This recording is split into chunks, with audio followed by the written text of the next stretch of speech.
Assalamualaikum warahmatullahi wabarakatuh. Alhamdulillah rabbil alamin, wassalatu wassalamu ala asyrafil anbiya'i wal mursalin wa ala alihi wa sahbihi ajma'in. Qala rabbi shrah li sadri wa yassir li amri wahlul 'uqdatam min lisani yafqahu qawli, amma ba'd. Muslimin muslimat yang dirahmati Allah Subhanahu wa taala. Alhamdulillah bertemu kita lagi pengajian Al-Hikam. Hari ini kita nak baca hikmah yang ke-22. Okay. Segala qadar Allah berjalan dalam setiap naik turunnya nafas hamba-hambanya. Matan dia, ma min nafsin tubdihi illa walahu fika qadrun yumdihi. Artinya tidak ada nafas yang anda keluarkan melainkan bagi Allah Subhanahu wa taala pada anda ada qadar yang dilangsungkan, yakni dijalankan olehnya. Alright. So dalam matan ini, kalimah Arab dia ada perkataan nafs. Nafs ini artinya ialah juz'un minal hawa'i yakhruju min batinil badani fi juz'in minaz zaman. Artinya sebahagian hawa atau udara yang keluar dari dalam badan ke dalam bahagian dari zaman. Okey, yang pertama kita akan faham an-nafs, nafas itu. Dia kata di sini segala nafas dalam setiap detik masuk ke dalam tubuh kita dan kemudian kita keluarkan lagi, dihirup lagi, keluar lagi dan seterusnya.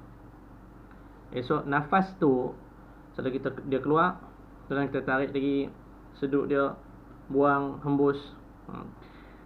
Selama kita masih dalam kehidupan, so nafas itu dia akan sentiasa berjalan. Dan di situ adanya kadar ketentuan Allah yang pasti akan berlaku pada nafas itu. Okey, satu. Dua,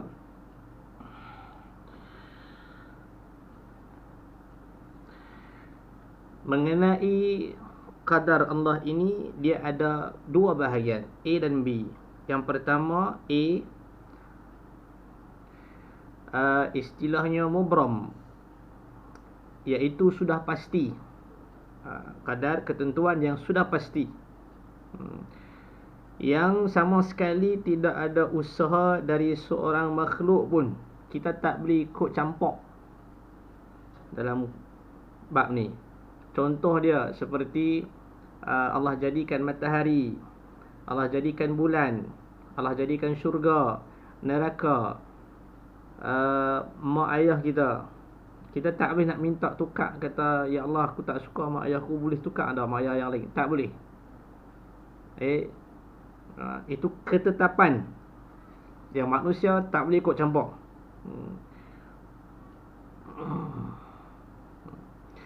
Ataupun dia kata matahari ni panas sangat, boleh tak tukar dia matahari ni bagi dia sejuk? Tak boleh. Macam itulah dia, sehinggalah kiamat. Okey. Adapun B, mu'allaq, yang digantungkan. Di sini masih ada lagi manusia tu dia boleh ikhtiar, dia boleh usaha. Hakikatnya sudah ketentuan Allah, tetapi di sini dia boleh mencari jalan, berusaha. Contoh, kalau dia nak jadi kaya, kalau hang nak jadi pandai, cerdik, hang kena usaha, belajar. Nak hidup senang, hang kena rajin kerja. Tu. Apa lagi? Pasal apa Allah tak letak terus ketetapan tu dia bagi direct terus kat kita? Sebab dia nak suruh kita usaha. Faham tak?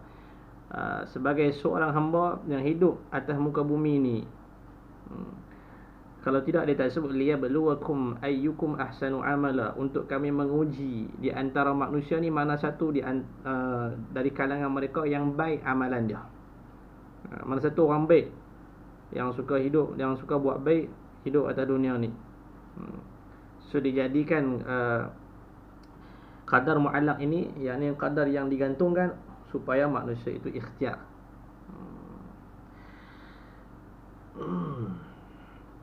Maka di sinilah terletaknya pahala ataupun dosa pada mu'allaq ni. Kalau kita dah nampak jalan, kita waras, kita boleh fikir mana satu jalan betul, mana satu jalan salah. So bila kita lalu jalan betul, berpahala. Bila lalu jalan yang salah, maka berdosa ke atas kita. Dua. Yang ketiga, tak kira lah, okay, sama ada qadar yang baik atau qadar yang tidak baik, kewajipan kita ialah beriman kepadanya. Hang suka ke hang tak suka, kita tak boleh pilih. Kita kata, oh yang ni berkenan di hati kita, seronok. Lepas tu bila mai Tuhan uji benda yang kita tak apa suka, siapa benda dia datang kat aku tak apa, tak boleh. Kita wajib beriman kepada qada dan qadar Allah Subhanahu wa ta'ala, sama ada yang manis atau yang pahit. Tiga. Yang keempat,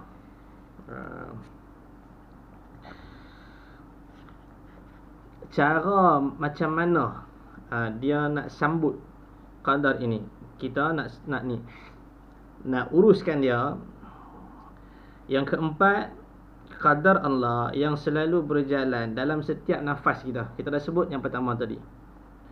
So hendaklah kita sambut dengan perasaan kehambaan kita selaku makhluk Allah dan hambanya. Kita harus menerima cara dia, kita harus menerimanya dan menyesuaikan diri kita dengannya.